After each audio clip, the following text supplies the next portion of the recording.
Untuk FTSE ini, my friends bisa cek ke websitenya mereka ya. Ini saya tampilkan. Oke, di sini my friends bisa lihat di bagian announcement-nya mereka ada index treatment buat Indonesia.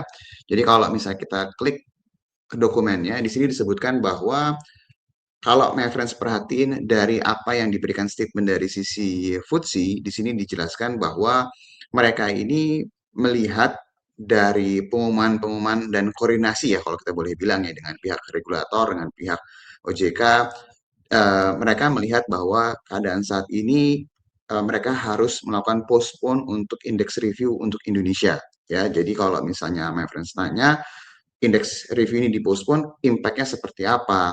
Dan apakah ini adalah suatu hal yang negatifkah, neutralkah, atau positif ya? Jadi kita akan coba kasih lihat sudut pandangnya nih, my friends. Jadi setelah MSCI beberapa waktu lalu yang mengejutkan pasar, dan ada statement juga kalau tidak segera dibenahi bisa turun ke frontier market, berapa waktu kemudian akhirnya FTSE pun juga memberikan pengumuman yang kurang lebih hampir sama ya, my friends. Tapi tidak ada indikasi mengenai downgrade dari sisi negaranya ya. Tapi kalau my friends perhatikan, sebenarnya ini adalah lanjutan dari apa yang sedang terjadi di Indonesia.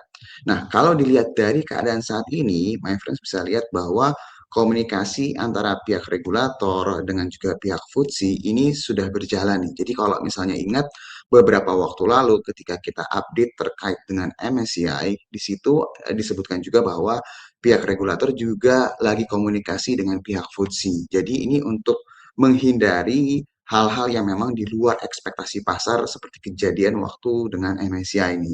Jadi di sini kalau misalnya friends lihat mereka kasih tahu berdasarkan press release ya di sini dari sisi OJK dan juga dari IDX mengenai reform plan ya. Jadi rencana untuk reformasi pasar supaya lebih transparan. Nah, efek dari keadaan ini akhirnya mereka harus melakukan postpone terlebih dahulu untuk index review. Jadi sebenarnya melihat dari keadaan ini seharusnya bisa kita lihat positif sebenarnya, my friends. Kenapa? Karena kalau seandainya dari sisi FTSE ini langsung memperlakukan bahwa di review dengan keadaan saat ini, di mana my friends bisa lihat bahwa volatilitas itu luar biasa sangat signifikan banget, yang sebenarnya tidak terlalu mencerminkan keadaan yang normal ya, kalau kita boleh bilang ya, itu justru bisa berdampak yang malah negatif. Jadi dengan adanya dipospon terlebih dahulu, ini harusnya akan memberikan efek yang lebih positif nih ke pasar. Karena kalau kita boleh bilang, berarti yang terburuk kejadian waktu pas sama MSCI, saat ini FTSE-nya itu sedang berkoordinasi gitu. Jadi dikasih waktu nih kita untuk berbenah. Nah, apa saja yang FTSE katakan dalam statementnya mereka, bahwa mereka bilang bahwa nggak ada nih ibaratnya saham yang masuk, saham yang keluar gitu ya, terus perubahan-perubahan lainnya yang bisa merubah dari sisi konstituen yang berhubungan dengan market di Indonesia itu mereka postpone terlebih dahulu. Jadi nanti setelah mereka lihat reform plan-nya seperti apa, nanti mereka akan update lagi di quarterly review yang announcement-nya itu akan di bulan Mei nih, my friends. Jadi sebenarnya hampir-hampir sama dengan MSCI ya, di mana keputusan itu nanti di bulan Mei. Jadi kalau melihat keadaan seperti ini dengan MSCI yang sebelumnya memberikan interim freeze nih, kalau misalnya my friends perhatikan dari announcement MSCI, dia kasih interim freeze, terus juga dibilang freeze untuk naikin FIF-nya ya, foreign inclusion factors-nya, terus juga nggak bisa ada yang masuk terlebih dahulu, terus juga nggak ada yang bisa naik kelas terlebih dahulu, tapi tidak menutup kemungkinan bisa ada yang dihapus gitu ya, atau yang di downgrade tuh di sini mereka nggak bilang gitu ya, my friends ya. Dan juga beberapa hal yang berhubungan dengan potensi bisa turun ke frontier market.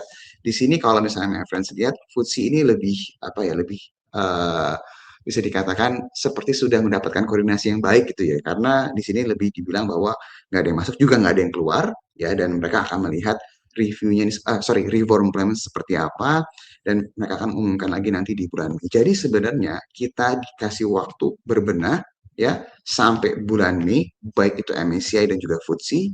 Dan kalau misalnya my friends perhatikan dari apa yang dilakukan sama pihak regulator sejauh ini progresnya kelihatan ya, bahkan beberapa berita juga menyebutkan bahwa akan ada beberapa inisiatif-inisiatif baru supaya lebih transparan lagi nih, my friends. Jadi kita akan lihat nih kira-kira kebijakannya akan seperti apa.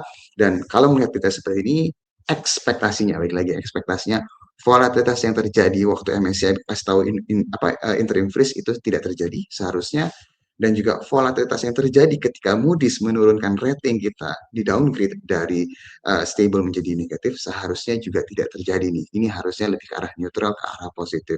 Karena kalau kita boleh bilang semua yang negatif seharusnya ini mudah-mudahan nggak ada lagi ya dari yang lain ya, my friends ya. Harusnya ini sudah pricing atau sudah terrefleksi di pasar. Itu update terkait dengan pengumuman FTSE. Jadi ini bukan suatu hal yang saat ini harus dikhawatirkan. Justru kita bisa bilang bahwa ini lebih ke netral atau ke arah positif nih, impact-nya nanti ke pasar.